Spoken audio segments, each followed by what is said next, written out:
There's a kind of silence that only shows up in offices before something big happens. It's not actual quiet. It's more like tension masquerading as productivity. The kind where keyboards clack a little too deliberately and no one makes eye contact at the coffee machine. That's what the 17th floor of Holton and Crane felt like the morning Colin McRae first walked through the doors. We'd heard about him, of course. The internal email from HR called him a bold new leader with global vision and cutting-edge instincts. That's corporate speak for brace yourselves. No one actually met him before that day. No welcome luncheon, no round of handshakes. Just an ominous calendar invite titled All Staff Introduction Meeting, 9 a.m. sharp. He was 15 minutes late. When he finally showed up, he did so with the confidence of a man who had never been told no. Tall, trim, maybe late 30s, but trying to pass for younger. The kind of face that's used to being photographed, filtered, and featured in business magazines with words like visionary or disruptor under it. His suit was navy, tailored too perfectly. His shoes had never seen rain. And his smile, God, that smile, wasn't real. It was the kind you wear to negotiations when you've already decided who's expendable. He didn't even look at me, not once. I was standing near the back of the conference room, behind a row of marketing analysts, sipping coffee from my cracked mug that read, "Grammar saves lives." I didn't need the spotlight. I never had. My work spoke for itself. 15 years with the company. 6 with the international relations team.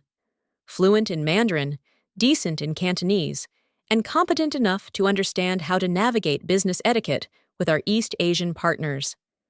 I wasn't just translating words. I was translating meaning, trust, unspoken cultural rhythms. I was the one they called when a client balked at a contract clause or went silent over a perceived slight. But to Colin, I didn't even register. He started his speech like he was launching a startup. "Let's cut through the noise," he said, pacing slowly across the front of the room. "This company has good bones, but we've been operating in a legacy mindset. The future demands agility, efficiency, and above all, results." Buzzwords. So many buzzwords I started tallying them in the margins of my notebook, like a drinking game. By the time he said disruption, I'd already lost count. He never introduced himself to the team, never asked what we did. Just dropped terms like resource alignment and strategic consolidation, like grenades. What he really meant was, people are getting fired. Across the room, I caught the eye of Darren from logistics. He didn't say anything. He didn't need to.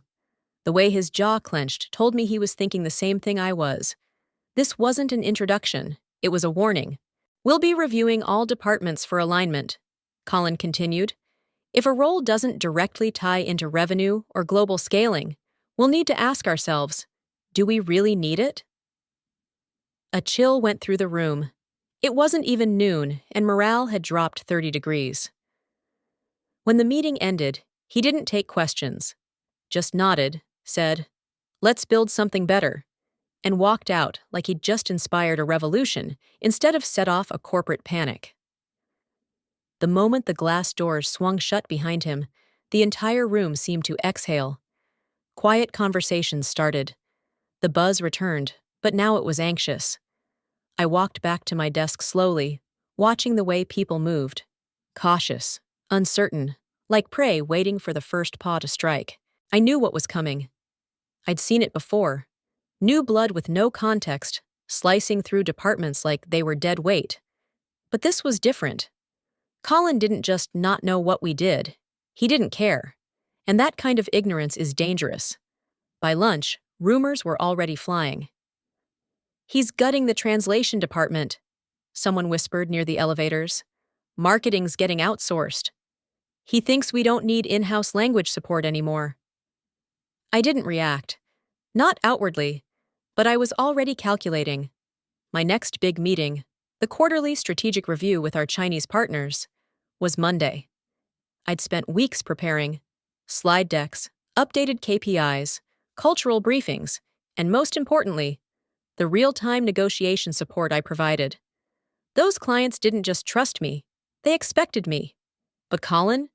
He hadn't even asked my name. That afternoon, I saw the email. Staff Optimization Review. Phase 1 begins tomorrow. I closed my laptop. My hands were steady, but my heart wasn't, because I could already feel the edges of the blade, and I knew I was standing on the chopping block. By the following week, the building no longer felt like it belonged to us. It wasn't the decor. The furniture was still the same beige on gray misery it had always been.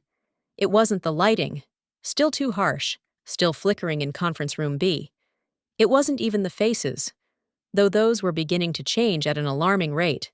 It was the air. It had shifted. He hadn't been here a full 7 days, but Colin McRae moved like a man on a deadline to leave his mark. And God, did he mark everything? The first thing to go was the leadership directory. The wall-mounted plaque near reception, the one with brass nameplates of each department head and their years of service, disappeared one night. No announcement, just gone. In its place, a glossy black panel with the new company slogan, Rethink, Realign, Reinvent. A few of us exchanged glances when we saw it. No one said anything. We didn't need to. Then the reorg began. Not with sweeping memos, but with a quiet, creeping pattern. A Tuesday check-in that became a termination. A Wednesday morning coffee chat that ended in a severance envelope. They weren't calling it layoffs. No, they were strategic transitions. Linda Vasquez was first. She'd worked here longer than I'd been out of college. Ran operations like a conductor runs an orchestra. Knew everyone's strengths, every system's weak spot, every vendor by first name. She was the kind of leader who didn't need to raise her voice. People listened because they trusted her. Colin gave her exactly 11 minutes in his office before she walked out, with her jacket folded over her arm and a shell-shocked look on her face. Her replacement? A man named Mason Reeve. 35, designer stubble, former lifestyle brand consultant. He introduced himself during a Thursday all-hands via Zoom while sipping an oat milk latte and talking about disruption culture. I remember him saying, "We're not here to fix what's broken. We're here to break what no longer fits." As if we were Tupperware. When someone from supply chain asked him what his experience was with procurement workflows, he laughed and said, "Not much, but I'm a fast learner. Plus, I'm obsessed with systems, like totally obsessed." People clapped politely. I didn't move. 2 days later, Geeta from finance was gone. Then Rajiv from compliance. Then Henrietta from IT. All of them experienced.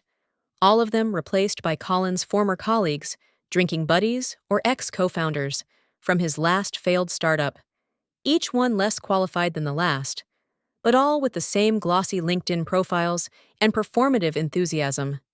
They talked about synergy, ecosystems, growth hacking. Not one of them had a clue what we actually did.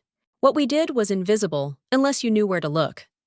Relationships, nuance, long-haul trust built with clients who didn't sign contracts lightly. My job, international negotiations, particularly with our Chinese and Taiwanese partners, wasn't flashy. It didn't scream metrics. But without it, the entire East Asia division would dissolve within months. But Colin? He didn't know that. He never asked. In fact, I started to think he was proud of not asking. Like doing less homework made him more decisive. By the second week, the tension in the building had metastasized. You could feel it in the way people held their breath before answering questions. In the way no one lingered at the coffee station anymore. Even the office plants looked nervous.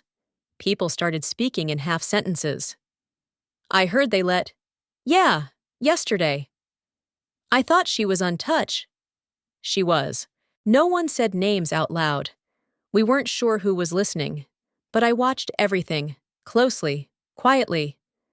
I didn't complain, didn't react when the new director of communications, Colin's ex-girlfriend apparently, forgot my name and called me Heather in front of the VP. I didn't blink when Lana from Digital Engagement Strategy tried to explain my own job back to me using a half-baked TED Talk analogy about language being just a UX layer on culture. I just smiled and nodded. Because I knew what they didn't. I wasn't just some middle manager they could replace. I was the only person who could communicate with our Chinese partners in a way that actually meant something. The quarterly business review was coming on Monday. Our biggest client in the region would be there, live, in person, with their full delegation. They didn't speak English fluently. They didn't want to. They wanted me. And Colin had no idea, so I stayed still, kept my head down, finished my prep documents, triple-checked the contracts, reviewed etiquette notes from previous meetings, rehearsed cultural references, down to the tea preference of the lead negotiator. I waited. Because people like Colin always mistake silence for weakness. They always think the loudest person in the room is the smartest. They never see the storm until it's already over their head. And when Monday came, he was going to learn that lesson the hard way. The summons came late Thursday morning, just as I was sipping lukewarm tea from the chipped porcelain cup I'd brought from home. It was a small thing, floral and unfashionable, but comforting, a relic from a world where people cared about the past. That morning, even the taste of Earl Grey felt like armor. "Harper!" The voice belonged to Jenna, Colin's new assistant. Young, oversmiled, and visibly exhausted from trying to keep up with a boss who never slowed down for questions. She hovered just outside my workspace, a neutral tone clinging to every syllable like perfume. "Colin would like a moment of your time. Conference room 5B. I nodded, heart slowing to a dangerous calm. So this was it. I gathered my tablet, tucked in my notes, and walked the corridor like I'd rehearsed it in my head 100 times. Past the closed-door collaboration rooms, now mostly used for private firings. Past Linda's old office, now inhabited by someone who thought team bonding meant matching Slack emojis. Past the wall where the leadership directory once hung. The new one, a minimalist slab of matte black, with Colin's name in bold sans serif, offered no comfort. When I stepped into 5B, Colin was already seated at the head of the table, elbows casually resting on the polished glass, sleeves rolled up, as if he'd been building something instead of dismantling everything. "Harper," he said, as though he had only recently been told that was my name. "Thanks for coming." He didn't stand. He didn't offer a handshake, just gestured to the chair across from him, then glanced at his tablet like he needed a second to remember why I was there. "So," he said after a beat, "remind me, what exactly is it that you do?" That was the first time he had addressed me directly, 3 weeks into his leadership evolution, and only now did I register as more than a fixture in the corner of a spreadsheet. I folded my hands in my lap, kept my voice calm. I manage all of our East Asia client relationships, primarily China, but also Taiwan and Hong Kong. I handle negotiations, direct communications, real-time interpretation, and cultural advisory. I've been the lead liaison for our Chinese partners since 2018. He gave a small, polite blink. "So, like translation?" I didn't let my breath catch. I didn't let it sting. "It's more than that," I said, even and steady. "I don't just translate language. I translate meaning, tone, intent. In East Asian business contexts, especially China, trust isn't built through emails. It's built through context, consistency, and subtle communication. What's said matters, yes, but what's unsaid often matters more. I make sure we don't miss those signals." Colin gave a half smile, the kind you offer when you think someone is cute for trying so hard. "Sure, I get it. But honestly, Harper, we're moving toward a model where relationship maintenance should be more automated. We've onboarded several CRM enhancements, including AI-generated messaging templates for international partners. I'm not saying what you do isn't important. I just don't know if it's scalable." There it was. He sat back, tapping the stylus against his tablet, clearly believing he had offered a compliment, or maybe a warning. I couldn't tell. "We need optimization," he went on. "Dynamism. We're building agile teams that respond to global shifts in real time. One-on-one relationships, legacy processes, they slow us down. If we want to scale internationally, we can't rely on any single point of contact. We need systems." I almost laughed. Not because it was funny, but because of how utterly he misunderstood everything. Our Chinese partners, especially the delegation visiting Monday, didn't respond to systems. They didn't trust CRM-generated templates or automated follow-ups. They trusted me, because I had listened when they didn't speak. I had adjusted phrasing in contracts to match their indirect negotiation style. I had pored over documents at midnight to make sure our tone remained deferential, collaborative, and strong. I had helped rescue that entire partnership when a misused idiom in an email nearly ended it 3 years ago. But Colin didn't care. To him, my work was quaint, outdated, not fast enough, not dynamic enough, not flashy enough to chart on a dashboard. I realized, sitting across from him in that sterile room, that I had just witnessed the end of my job. Though no one had said the words out loud. "I understand," I said quietly. He seemed pleased by my lack of protest. "I appreciate your time," he said, already glancing at the next name on his calendar. "We'll be reevaluating resource alignment post-quarter." I nodded once and walked out. Back at my desk, I opened my Monday presentation again. I fine-tuned the closing slide in both English and Mandarin. I rechecked every cultural touchpoint, adjusted the phrasing on a proposed clause involving joint IP, and double-checked the client's preferred seating arrangement. It wasn't about revenge. It was about precision. Because while Colin was planning to replace me with a chatbot and a dashboard, I was preparing to let him walk into a meeting without a lifeline. Monday was coming, and he didn't even know he was already drowning. It came on a Friday. Of course it did. Everything cruel in corporate life happens on Fridays. That way, there's a weekend to soften the blow.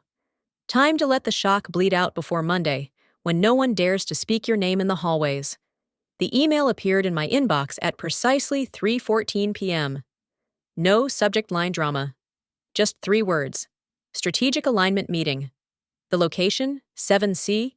Time, 4 p.m. Attendees, Colin McRae and Marissa DeWitt from HR. The air around my desk stilled. I stared at the screen, and the whole office buzz faded to a low hum in the back of my skull. The sort of silence that fills your lungs when you dive underwater. There it was. The thing we all felt coming but hoped would pass over like a storm that only drenched other rooftops. My dismissal, no warning, no performance review, just a vague title and a last-minute meeting invite. I didn't sigh. I didn't curse. I simply clicked it shut.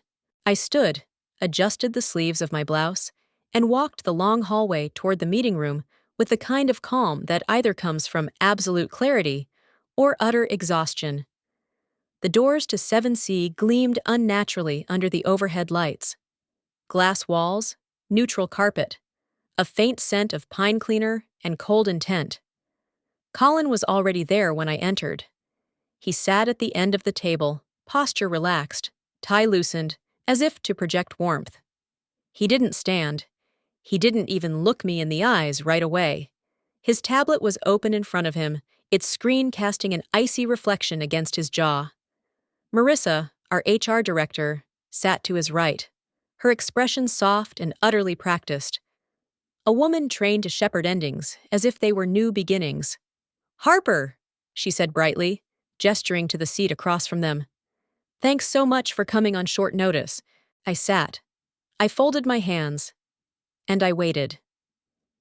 Colin leaned forward, as if rehearsing empathy. "First of all, I want to thank you for your years of service here. We've been reviewing our organizational needs as we pivot to a leaner, more globally integrated structure. And after a lot of consideration..." There it was. Consideration. That word corporate leadership uses when they've already decided, and just want you to take it like a grown-up. "We've made the decision to phase out roles that no longer align with our scalable growth vision." I blinked once. Calm. Quiet.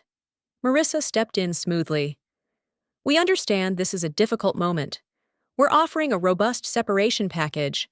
3 months of salary, extended benefits, full outplacement services. It's well above industry standard. We hope you'll see it as a gesture of good faith." She smiled gently, as if kindness could be portioned out in HR documents. Colin added, This isn't about performance. This is about evolution. I nodded, slowly. The room felt smaller than it was, the silence growing longer, with every second I didn't speak. Then I reached out and pulled the manila folder toward me. I opened it, scanned the documents. The numbers were generous, no question, designed not to reward, but to disarm. A golden muzzle. I closed it softly, rested my hand on top, and looked up at Colin for the first time in the entire meeting. His eyes flicked to mine, just briefly. "I understand," I said evenly, "and I wish you success on Monday." A beat of silence. He frowned slightly. "Monday?" "The quarterly review with the Chinese delegation," I replied. "The one I've prepared for over the past 6 weeks. Your company's largest international account." Marissa glanced between us. "Oh," Colin said slowly. "I thought Lana was handling that now." My smile was small, sharp. "Of course." I stood, smoothed the front of my skirt, and picked up the folder. Then I walked to the door. But just before I stepped out, I paused, hand on the handle, and turned back over my shoulder.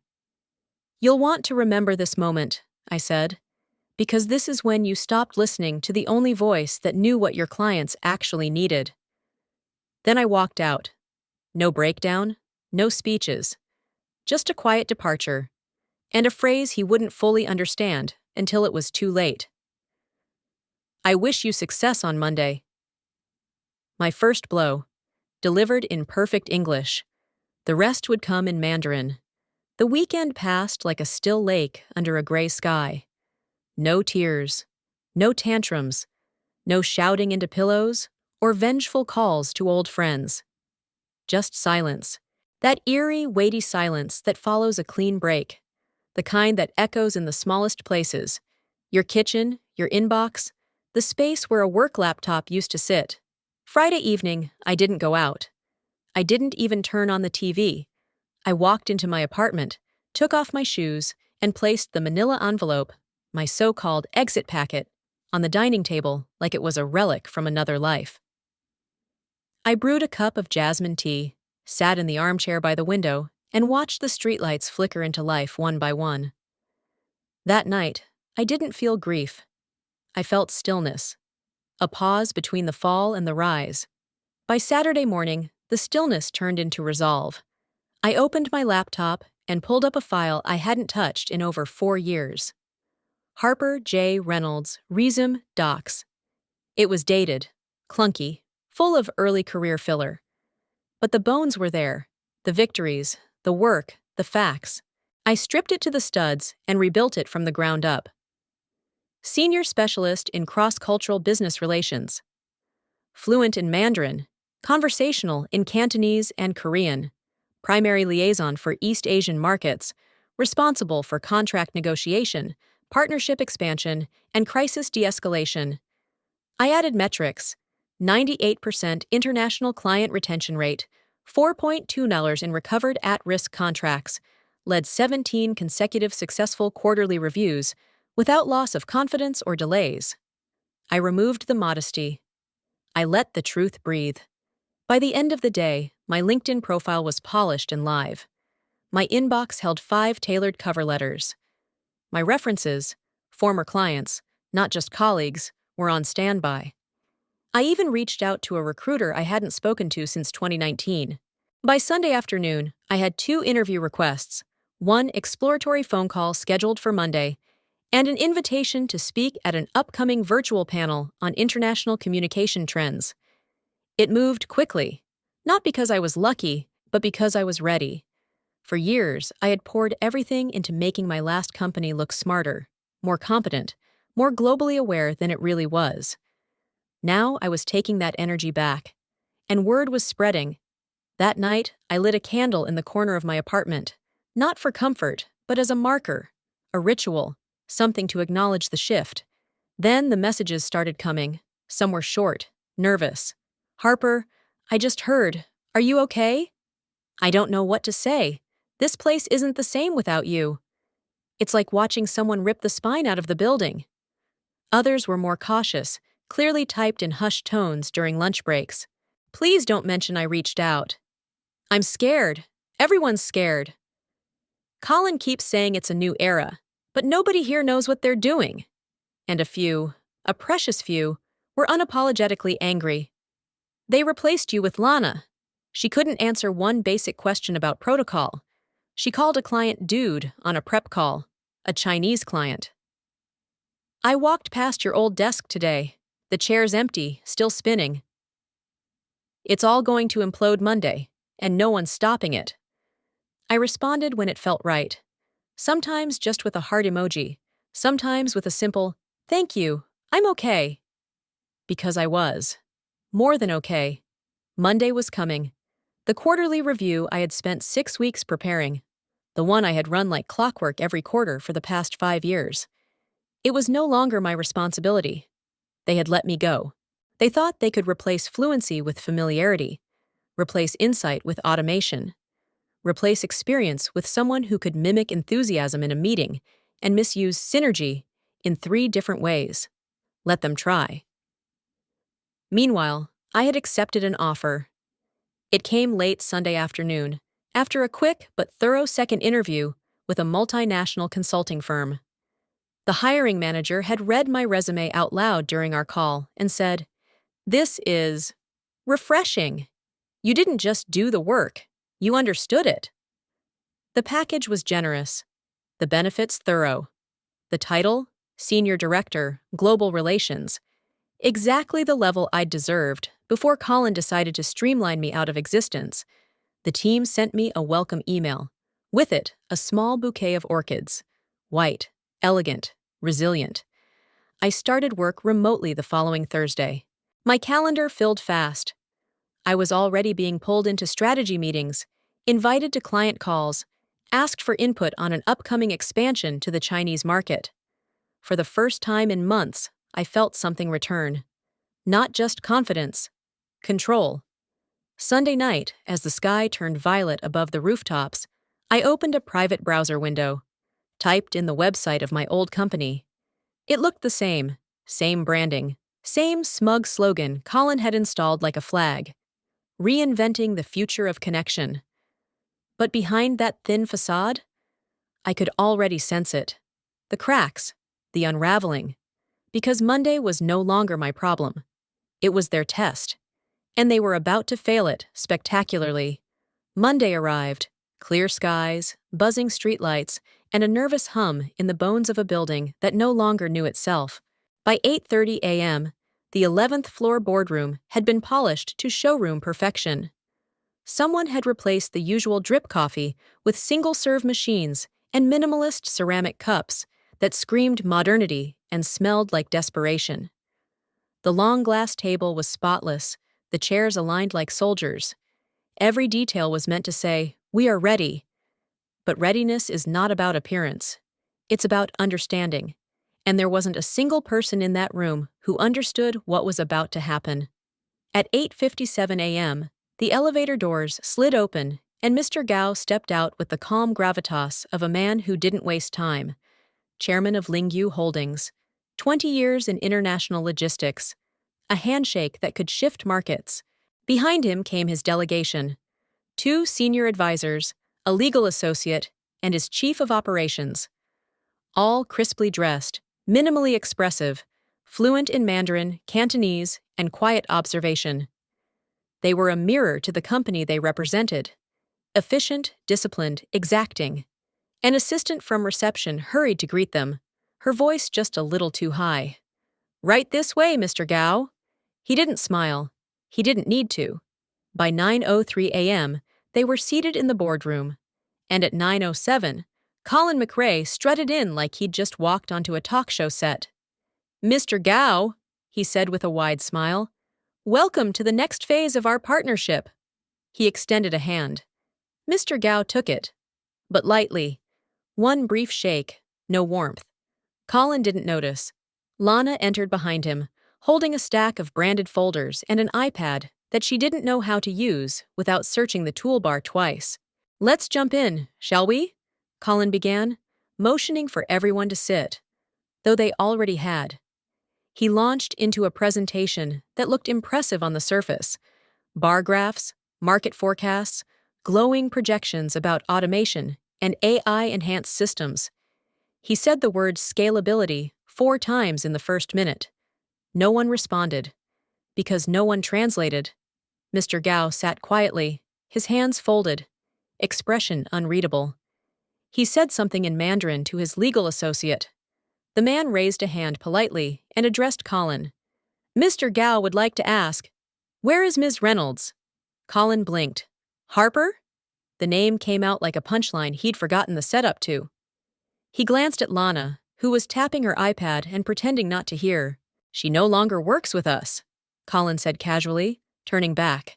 But don't worry, our new team is fully up to speed. We've actually streamlined a lot of the communication workflows. You'll find things are faster, more responsive. The translator relayed this to Mr. Gao. The silence that followed was so thick it felt like fog. Mr. Gao didn't speak right away. He looked around the room, the smart lighting, the decorative orchids, the untouched water bottles. He let the moment breathe, then said one short sentence in Mandarin. His legal associate turned back to Colin. I'm afraid Lingyu Holdings will be postponing this engagement indefinitely. Colin smiled, confused. I'm sorry? Without Ms. Reynolds, the associate continued, Mr. Gao no longer feels confident that your company can uphold the same level of nuance, diplomacy, or cultural fluency required for this partnership. Colin let out a tight laugh. Look, I understand change is uncomfortable, but our CRM can handle multilingual integration, and Lana here. Mr. Gao raised a hand. The room stilled. He stood, slowly and deliberately. He said, Trust cannot be automated. Then he gave the briefest, most final nod of his head, and walked out. No signatures, no negotiations, no second chances. His team followed. The boardroom door eased shut behind them, with a quiet click that echoed louder than any slammed exit ever could. Colin stood frozen, lips parted, one hand still halfway to his tablet. Lana's face had gone pale. No one spoke, because everyone understood what had just happened. $12 million? Gone. 5 months of groundwork? Gone. The company's most high-profile international client? Gone. Not because of a pricing issue, not because of a strategic shift, but because Colin had cut out the one person who made that deal possible. Me.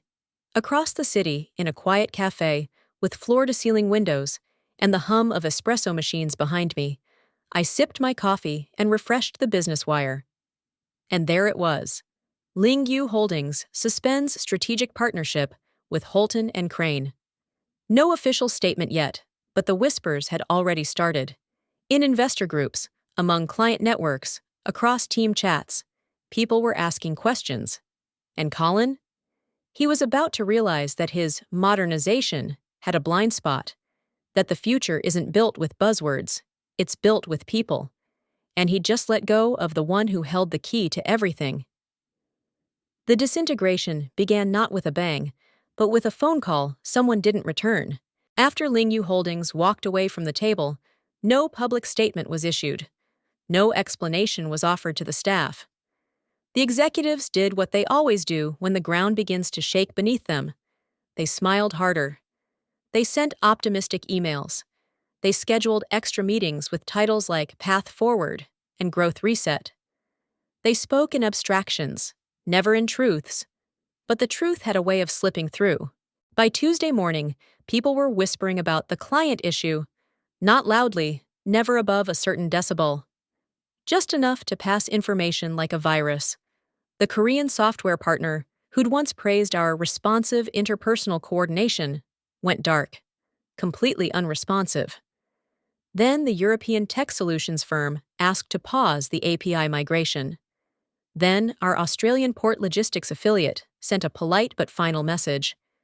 We will be redirecting our strategic initiatives internally for the foreseeable future. In other words, we don't trust you anymore. The cracks in the foundation widened. Project managers stopped submitting launch dates. Finance began clawing back budget allocations that had already been approved. All international expansion plans were frozen, indefinitely. The whispered fears took form. Holton and Crane, once stable and boring in all the right ways, was becoming radioactive. And then the cuts came. They started surgically, with temporary consultants and junior staff on rolling contracts. But by the end of that first week, full departments were being slashed. HR used euphemisms that everyone had already memorized: streamlined, redundant, role realignment. The severance packets were pre-printed, waiting in tidy stacks. On Thursday, the entire internal comms team disappeared before lunch. By Friday, legal was down to 2 people. By the second Monday, my old floor, once buzzing with voices and footsteps and life, had gone nearly silent. The international division had been reduced to a single global operations lead who barely spoke Mandarin and had never stepped foot in Asia. They gave her my old role and a CRM login and said, "Make it work." She didn't. Meanwhile, Colin was still trying to hold the wheel. He replaced the coffee bar with a productivity hub. He started posting internal videos titled "From the Desk of the CEO," with dim lighting and upbeat music, trying to restore morale with empty sound bites like, "Let's build the future together." But no one was buying it anymore. His charm had expired. Even the people who once orbited him like satellites were backing away, quietly severing LinkedIn endorsements and removing job titles from their bios. There were murmurs that investors had begun to circle like vultures, asking questions he couldn't deflect, about client churn, about reputation loss, about the ghost of a once dependable international program now lying in shambles. And through it all, I did nothing. I watched. I read the headlines quietly, like checking the weather. I received screenshots from former colleagues, those brave enough to keep in touch. He tried to blame the drop in partnerships on market unpredictability. He brought in a third-party team to audit culture metrics. They quit after 3 days. We got a mass email saying, "The best is yet to come." Half the team read it out loud and laughed. But me? I was gone, settled, thriving. My new company had welcomed me like I'd always belonged. They listened when I spoke. They looped me into real conversations, not just posturing. The East Asia director treated me like a peer. My first strategy document was praised, implemented, and cited in a stakeholder meeting. My name was finally being said with the respect it had always deserved. I wasn't looking back out of regret. I was watching out of awareness, out of the quiet satisfaction that sometimes the most powerful vindication comes not from retaliation, but from rising somewhere better. I didn't post anything about it. No vague victories or humble brags on social media. No carefully crafted posts about new beginnings. My inbox stayed open, though, and the messages came one by one. Some were quiet apologies. Others were sad updates. "You were the axis. They didn't know it until it broke. There's talk of a merger now. The board is panicking." "It's not just collapsing, Harper. It's evaporating." I read them all, replied to some, but mostly I did what Colin never learned to do. I listened. And I worked.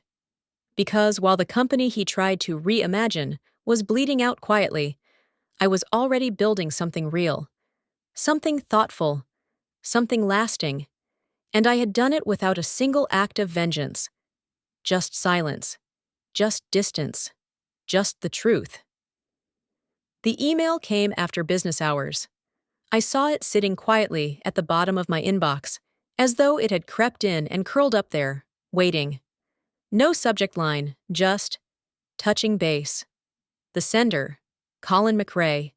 I stared at it for a moment, not with shock or bitterness, but with something more detached, like watching a bird fly into a closed window and flutter dazed on the sill. I clicked it open. "Hi, Harper. Hope this note finds you well. I was wondering if you might be open to connecting for a quick informal conversation. No official agenda, just a casual check-in. Thought it might be valuable to talk through a few ideas. Let me know if you have time later this week. Best, Colin." There it was. The flinch behind the formality, the paper-thin charm, The subtle drop in power. He was reaching out, not summoning. No mention of Lingyu Holdings, no mention of layoffs, no mention of the fact that he'd once looked me in the eye and decided I was disposable. He wanted a conversation. Informal. No titles.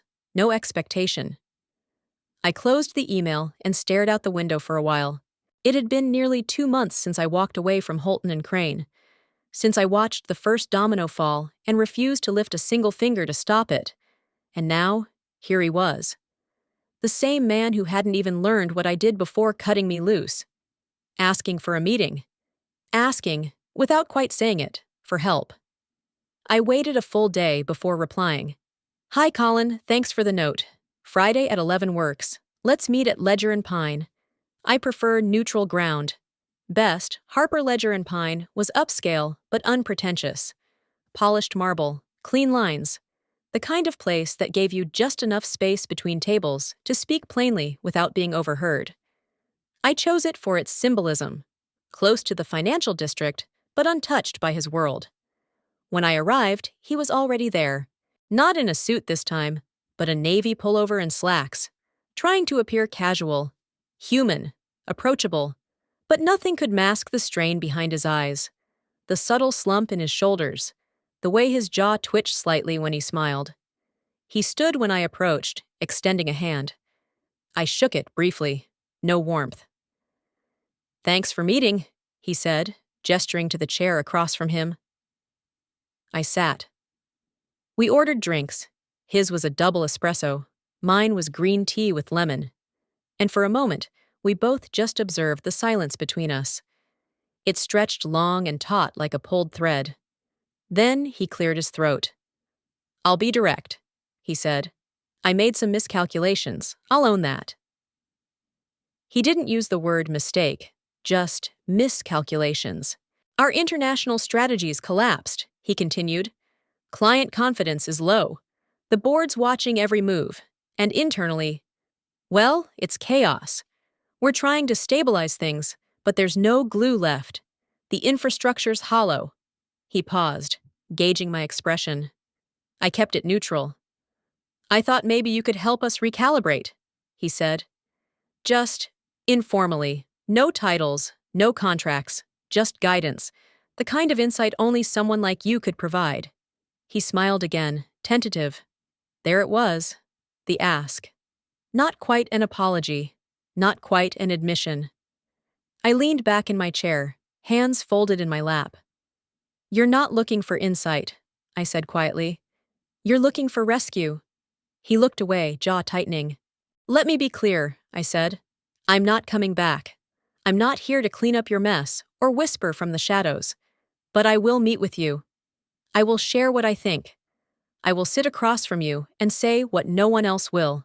His mouth parted like he wanted to interrupt, but I kept going. However, I added, you don't get to shape the narrative this time. He looked up sharply. No edits, no intermediaries, no spin.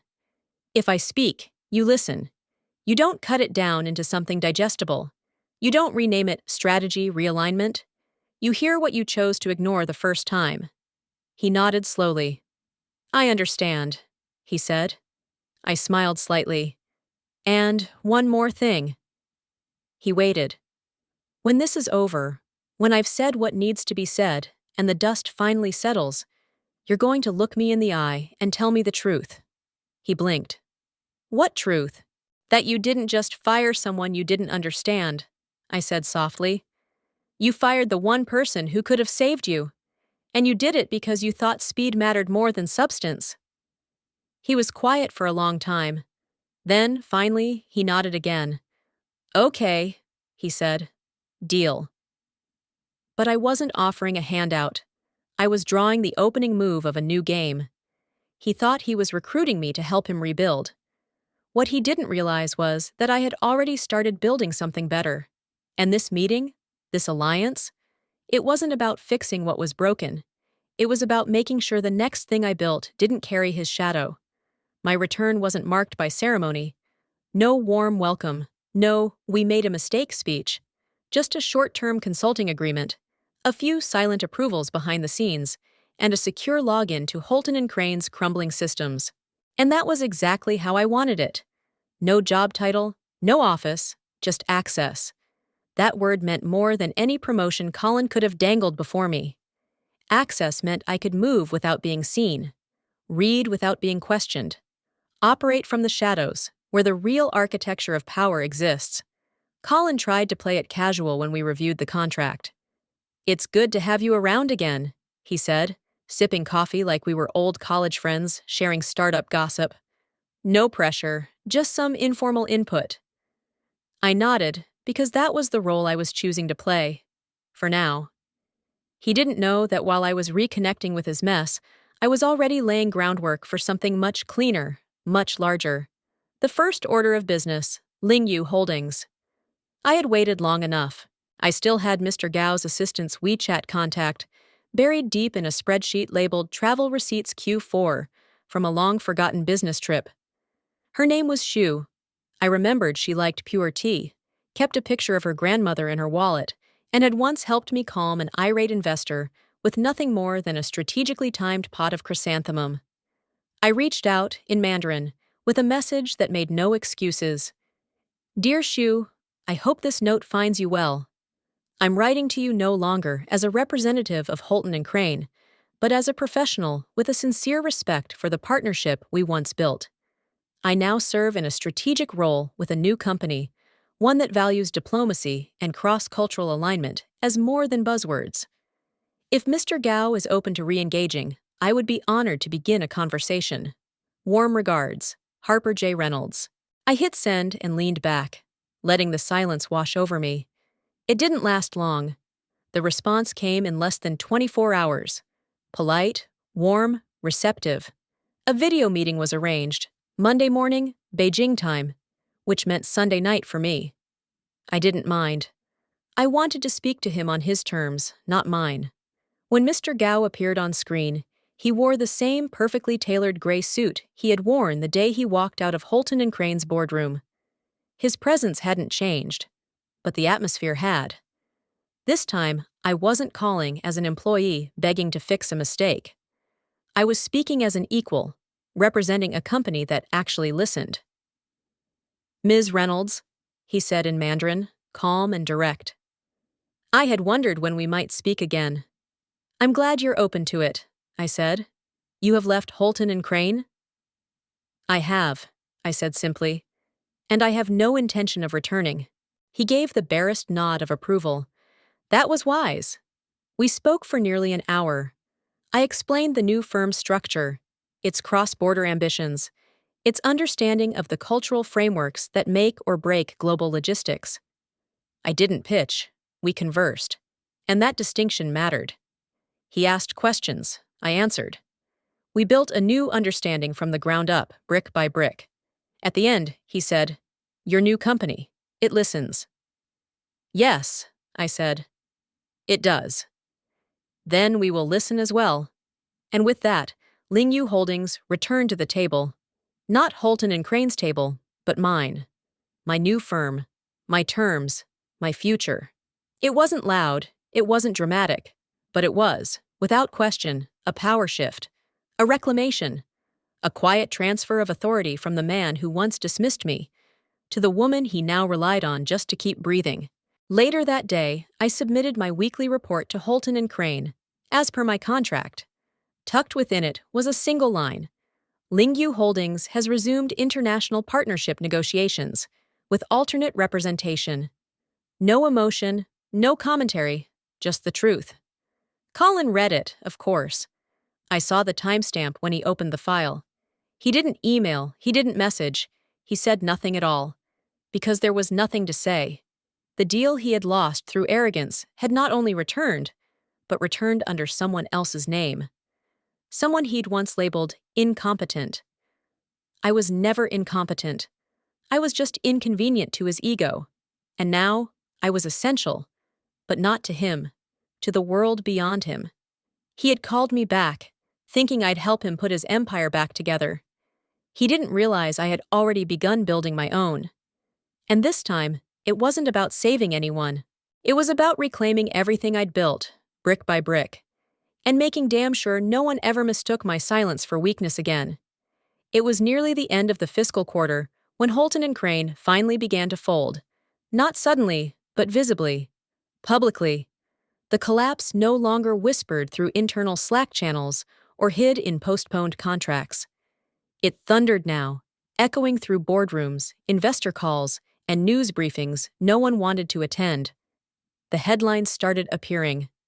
Holton and Crane bleeds international clients amid restructuring fallout. Internal sources report widespread instability. CEO Colin McRae faces pressure to step down. The truth was no longer avoidable or deniable. By the time their third major partner in the APAC region pulled out, it was no longer a crisis. It was a reckoning. And still, Colin tried. He doubled down on desperate pitches, promised reinvention, talked about agile transitions and capital efficiency, as if those words could refill coffers that had long run dry. But the more he scrambled, the more obvious it became. The company was a skeleton, and he had carved the meat off himself. I wasn't surprised when he called. I wasn't even surprised by the tone. His voice had lost its usual confidence. It sounded like someone making a request they already knew would be denied. "Can we meet?" he asked, barely above a whisper. I need to talk to you." I said yes. Not for him. For me. We met in the 20th floor executive conference room, the very one where months ago he had first presented his vision to the leadership team like a golden god descending. Now it was quiet. Dusty. The glass walls no longer sparkled, and the tray of still water hadn't been touched. He stood when I walked in, but barely. He looked older. Not by years. By weight. The kind you carry behind your eyes and shoulders when you finally realize your kingdom is made of paper. "Harper," he said. I didn't reply. Just walked to the far side of the table and sat down across from him. I placed my notebook in front of me, but I didn't open it. I didn't need to take notes. He did all the talking, or trying to. "We've lost 7 clients in 3 weeks," he said. "Some of them were long-term. It's like they've coordinated, pulled out together. The board is furious, and now, apparently, our insurance partner's dropping coverage for breach of contract claims." I said nothing. He rubbed his hands over his face, then looked at me like a man drowning in his own silence. I thought bringing you back would help. I thought..." His voice cracked slightly. "I thought you could steady things, maybe convince Ling Yu to reconsider, or at least help soften the messaging. You're good at that. You always were." I tilted my head slightly. "You didn't ask me to steady things, Colin. You asked me to save you. But I never agreed to that." He blinked. Then, "What were you here for?" "To show you the aftermath," I said calmly. "To make sure you stood in the wreckage you created. And to tell you the truth, one last time." He froze. "You want to know what happened?" I asked, leaning forward. "You happened. You built your house on glass and ego. You fired the people who held the foundation, not because they were incompetent, but because you didn't recognize competence when it wasn't wearing your brand of charm." He looked like he wanted to argue, but couldn't find the words. "You didn't listen," I continued. "Not to your staff, not to your clients, not to me. You thought cultural fluency could be automated, that trust could be templated, that experience could be replaced with enthusiasm." I leaned back. "You didn't lose Holton and Crane. You hollowed it out from the inside. And now, you want me to stitch together a corpse." He opened his mouth, closed it again, then said in a voice barely audible, "I didn't mean to." "I know," I said. He swallowed hard. "So, what do I do now?" I stood up slowly, collecting my notebook, untouched. "You sit in it," I said. "You sit in the mess, and you learn the taste of failure. Not to punish you, but so that if you ever build anything again, you remember how it felt to destroy something valuable just because you didn't understand it." His voice cracked again. "Harper, please!" "I'm not angry," I said. "I'm just done." I walked to the door, paused, and looked back once more. "You didn't lose a partner," You lost the one person who knew how to keep everything together. And you lost me the second you decided I wasn't worth understanding." He said nothing, could say nothing. The king of disruption, now silent in the ruins of a kingdom that had never really been his. I left. Calm. No fanfare, no slammed doors, no vengeance. I didn't need to set fire to what was already ash. Outside, the air felt cleaner. I walked away, not from the building, not from Colin, but from the weight of everything I'd carried without recognition. And in the distance, my future was already waiting. Unwritten, unbound, and undeniably mine. It began quietly. A ripple, not a wave. A soft recalibration of my world, one that didn't need revenge to feel like resolution. After I walked out of that final meeting with Colin, I didn't celebrate. I didn't post anything.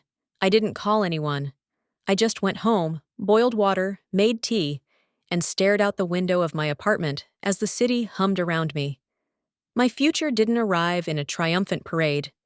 It arrived one decision at a time. My new role expanded naturally, like something exhaling for the first time in years. What began as an advisory position with my new company evolved into full operational control over our Asia-Pacific expansion.